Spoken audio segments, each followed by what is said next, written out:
Acute coronary syndrome, thrombotic occlusion of coronary vessels, partial or complete, results in acute coronary syndrome if it's partial, or if it's complete, then it results in infarction, which is known as myocardial infarction. Patient generally presents with chest pain and angina, breathlessness, syncope and vomiting. So whenever the patient with similar symptoms comes to the emergency department, we'll order the ECG first and foremost, and we'll look for ST elevation or ST depression. If in case of ST elevation, we can diagnose it as STMI, and in case of ST depression, we'll have to further go for cardiac enzymes. Cardiac enzymes like troponin and CKMB1 are more specific. If cardiac enzymes are normal, we can differentiate it to be unstable angina, and if cardiac enzymes are increasing, we can go for non-ST elevation MI. In case of STMI, we'll have to further classify the location of the MI. If it's anterior, we'll have ST elevation in lead 1, AVL and V1 to V6. If it's lateral, we'll have ST elevation in V5 to V6.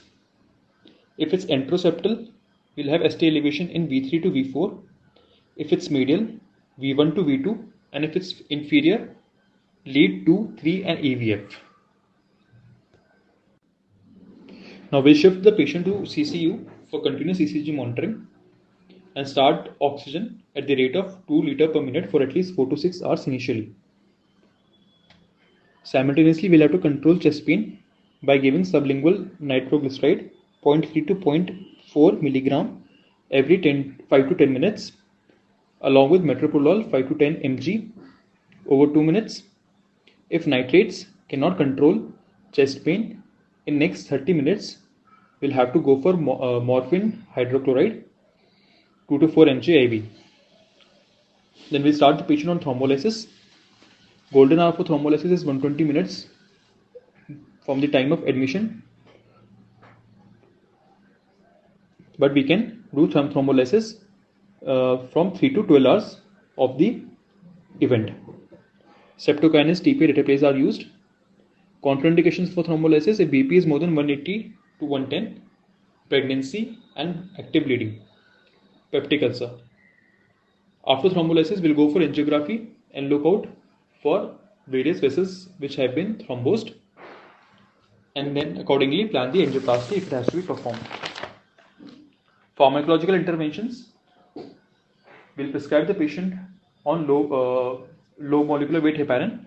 Aspirin has to be started. Aspirin 325 mg followed by 75 to 100 mg per day, along with clopidogrel 300 mg followed by 75 mg per day. Patient has to be started on propranolol along with ACE inhibitors and ARB to decrease ventricular remodeling and nitrates. Complications like left ventricular failure and hypotension can develop.